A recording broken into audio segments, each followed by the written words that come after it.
And thanks again for joining us. Russian President Vladimir Putin will be making his second trip out of Russia since the invasion of Ukraine in about a week. He will be visiting Tehran, where he and President Ibrahim Raisi and Turkish President Recep Erdogan will be holding talks.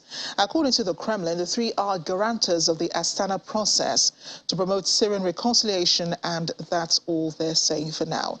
But the Iranian Foreign Ministry says Iran and Russia had been cooperating on novel technologies even before the Ukraine war. The statement from the Foreign Ministry comes after the U.S. suggested Iran was preparing to train Russian forces to use the drones. Meanwhile, Turkey, Russia, Ukraine and the UN will be meeting tomorrow in Istanbul, Turkey, to discuss the safe export of Ukrainian grain. Ukraine is a key agricultural exporter, and its inability to ship vital grain supplies has caused a surge in food prices, aggravating concerns about a global food situation. Plus, finance ministers have approved €1 billion in financial aid to Ukraine, a first installment of a promised €9 billion budget for Kyiv, agreed upon by European leaders in May. Minister of Finance from the Czech Republic, which holds the EU's rotating presidency, Zbyněk Stanjura, says the money will give Ukraine the necessary funds to cover urgent needs and ensure the operation of critical infrastructure. And finally, in our brief roundup, U.S. energy consortium Westinghouse says it will build a Ukrainian nuclear power station amid a looming energy crisis in the country. It says it will finish the construction of 2 blocks at the Kelminsky power plant in central Ukraine, which will run on U.S.-made fuel rods instead of Russian-made fuel. Let's go inside Ukraine now. A state emergency services say a fire gutted a 2-story residential building in Mykolaiv was caused by Russian shelling. Authorities released a video showing firefighters hosing down burnings, a paramedic treating an injured woman and burnt vehicles. Regional Governor Vasily Kim said at least 12 people were wounded in shelling of the southern city overnight. He said rockets from multiple rocket launchers landed on 2 medical facilities and residential buildings. Well, Russian authorities say many Ukrainians want to become citizens of Russia, just a day after Moscow published a decree simplifying the rules for Ukrainian citizens to acquire Russian passports. During a call with reporters, Kremlin spokesperson Dmitry Peskov also said there was no discussion of relaunching peace talks with Kyiv over 4 months after Russia sent its armed forces into Ukraine. Russia says residents of areas of southern and eastern Ukraine occupied since February are entitled to become Russian citizens, a move the Ukraine and Western countries are saying confirms that Moscow plans to retain control of those regions. Now, in more of the violence in Ukraine, at least 7 people have been killed in an attack by Ukrainian forces in the Russian-held town of Novokavka in Ukraine's southern Kherson region. Russian media says there are still many people under the rubble. The injured have been taken to hospital, but many blocked in their apartments and their houses. In addition to damaged buildings, as the attack also led to the explosions at the fertilizer warehouse in the region. The site contained various goods, including grain, fertilizers, foodstuff, and saltpeter. President Zelensky has confirmed 31 people did die in the attack on a residential block in Chasiv Yar over the weekend. He was making this known during his evening address. He said Ukraine's second-largest city, Kharkiv, had also come under attack by Russian artillery. Kharkiv in the northeast, close to the Russian border, but outside the Donbass, suffered heavy bombardments in the first few months of the war, followed by a period of relative calm that has been shattered by renewed shelling in recent weeks. Moscow denies targeting civilians, but many Ukrainian cities, towns and villages have been left in ruins. Since the February 24 invasion, attacks on a theater, shopping center and railway station have caused many civilian deaths.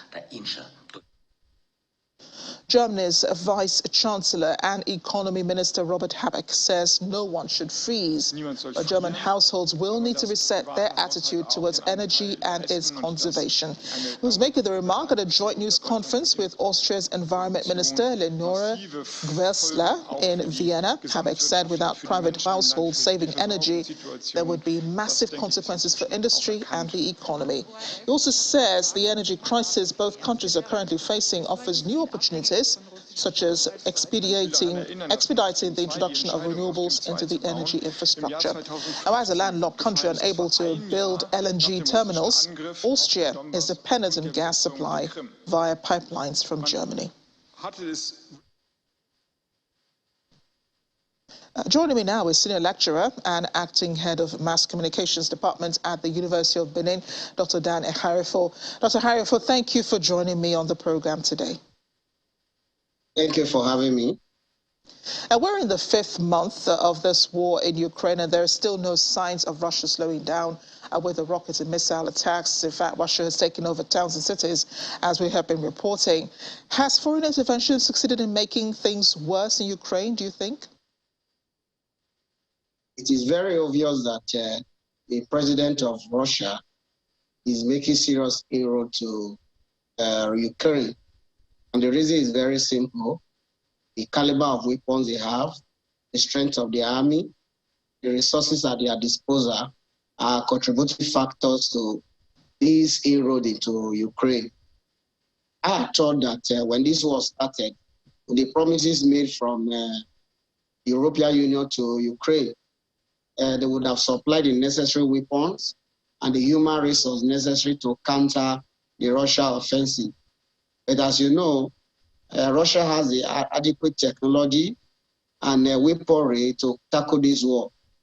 Unlike the Ukrainians, who are a little late back in terms of the state of technological development.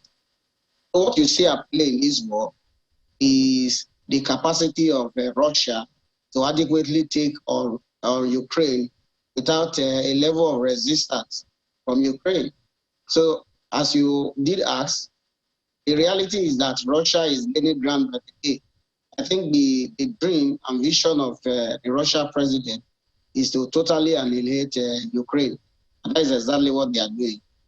Yeah, but the question was about, foreign intervention. I'm talking about NATO, the US, and these other countries who have pledged billions in military aid to Ukraine and have supplied weapons, have supplied rockets, and so on. Do you think they're making things worse for Ukrainians, making it more difficult to end this war? Honestly speaking, I had thought that the Ukrainians will find a way to attack Russian territories. That is not what they are doing. What they are rather doing is to see how they can stop the Russian army from invading Ukraine. In a war situation, the best way you can defend yourself is to attack your enemy. And that is not what the Ukrainians are doing. Even though there are supplies from NATO, the US, and other allies, the reality is that we are not seeing the effort of the Ukrainians in terms of violence and serious attack on Russia territory. Until they start attacking the Russia territory, the supplies and collaborations will not make any headway. As it is still the Ukrainians that are suffering the impact of the war, not the Russians. Although there are casualties on both sides, the reality is that Russians have more of the advantage. You may say they have lost generals, some of their best tanks, their warships and all the rest. But when you compare it to the number of lives lost in Ukraine, the properties destroyed, industries affected, the list is unquantifiable. So despite the support from NATO and all the other allied bodies, the effect on Russia is still very low. Yeah, and I want to pick up on what you're saying, about the efforts by these international organizations, and why the Ukrainians are not attacking Ukraine, why the Ukrainians are not attacking Russia directly. You do remember that at the start of this war, the Russian President Vladimir Putin did threaten anyone who interfered in the war. That probably is the reason why NATO and all these other countries are not putting boots on the ground. But if they do attack Russia, you do understand that World War III would have been started, right? Look at it logically. Will you wait for an enemy to invade your house and take over your family, destroy your property before you react? Yes, we may say we are trying to avoid war. The reality of a third war is with us. The impact in terms of the economy, You hear complaints about the level of wheat supply around the world. Here in Benin, or virtually every week, prices of bread are increasing because they are complaining that they don't have wheat or grains to produce bread. So if you are feeling that impact in a part of the world where we are not directly affected by the war, you imagine what the Ukrainians are going through. If the Ukrainians must make a headway and force Putin into the negotiating table to stop the war, they must start attacking their territory. If they don't attack the Russia territory, the defense they are putting up is not strong enough to withstand what the Russians are doing. The strategy is to attack territories of Russia where the president will feel the impact, and if it is sustained, there may be the need for them to go back to the discussion table to resolve this issue. If they don't do that, I'm afraid Russia will take over the whole territory of Ukraine. Yeah, and it does appear that that has been the objective so far for the Russian President Vladimir Putin. He's taken over cities in Kharkiv, he's attacking the Donetsk region, and those attacks have been intensified over the past few weeks. So what benefits would it be to him gaining these territories, and then what would be Europe's loss in the end? If you follow the trends of this war, what Russia wants to do is to harness those territories that are very close to Russia to have a more landmass, the seaport, where they can export goods and services without hindrance. Considering the power of Ukraine in terms of capacity to produce agricultural products, if Russia succeeds in harnessing this territory, that will give it more land to farm and engage in other economic activities. So if you ask, the victory will be for Russia that their long dream of acquiring more territories so that they can return to the pre-USSR, return to the USSR era. That may just be a starting point for it. What I think about the whole of this war is that when Russia succeeds in winning Ukraine and harness the necessary territories, is going to take on a smaller country that is close. Gradually, it will begin to harness former territories that belong to USSR. I think this is the strategy that Putin wants to put out. Well, interesting perspective. Now, the EU has set aside 7 billion euros for rebuilding of infrastructure in Ukraine. They released 1 billion today. President Zelensky is still asking for weapons, HIMARS to be exact, those high rockets that can go as far as Ukraine and the US and all these other countries said they won't give them. But his evening addresses are also continuing. He's calling on countries to do more, impose more sanctions, make Russia feel the pinch. More people are either dying still in Ukraine or they're getting hurt. What more do you think NATO and the EU can do in Ukraine? Yes, the sanctions imposed on Russia, one would have thought that it would have created an economic crisis that will result to a form of revolution in Russia. But that has not played out. What the EU and NATO needs to do is to quickly re-strategize and think of other measures that are effectively drive this message on the Russia territory. If they don't do that, the reality is that Russia will continue to make inroads into Ukraine and the effect will be more. As a reaction to this, you realize that Russia on its part has adopted measures that can help it sustain its economy, a sort of buffer in the midst of all of this. What I think NATO and its allies should do is to re-strategize and think of more direct ways of confronting Russia. I know people are afraid of a fear of a possible war. If the analysis are right and they get their intents right, it will help in driving a strong message. It can send spies to Russia. It can create crisis in Russia by instigating people that are using propaganda or whatever strategy they can use. If they adopt some of these measures, you may find a quick response in terms of the Russian government thinking of alternatives of how to resolve this crisis. Providing money for Ukraine, supplying them more weapons, like I said earlier, may not be the immediate solution to resolving this crisis. until the Ukrainians start attacking Russian territories. When the government is fighting on both sides, the soldiers fighting on the Ukrainian soil and trying to defend their own territories, that may be the basis for a quick resolution. Because as it is now, it's like Russians are the one fighting and the Ukrainians are waiting in defense. That is not a good way to fight this war.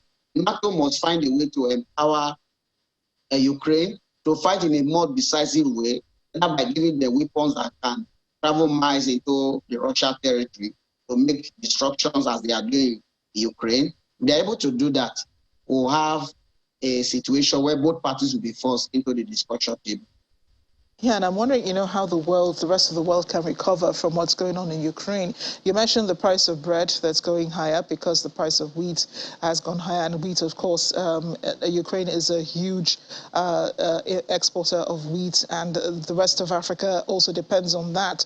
Now, how do you think the world will recover from the war in Ukraine, assuming that, the war eventually ends down the line, probably in the next few weeks or the next few months, and oil prices are already high? Russia already made its deal with other European countries who are now paying for gas and paying for oil in ruble. Today, we understand the euro and the pound are at the same exchange at the same rates, the euro falling for the first time in 20 years. Do you think the rest of the world will be the same after this war? Just like every war, after this war, the world will not be the same. It will take time before we'll have economic recoveries in different parts of the world. The impact is already being felt in Africa. And like the IMF predicted, we may likely have a recession in the coming year. So countries that are forward-looking ought to start thinking of ways of investing in areas that can cushion the effect of this war.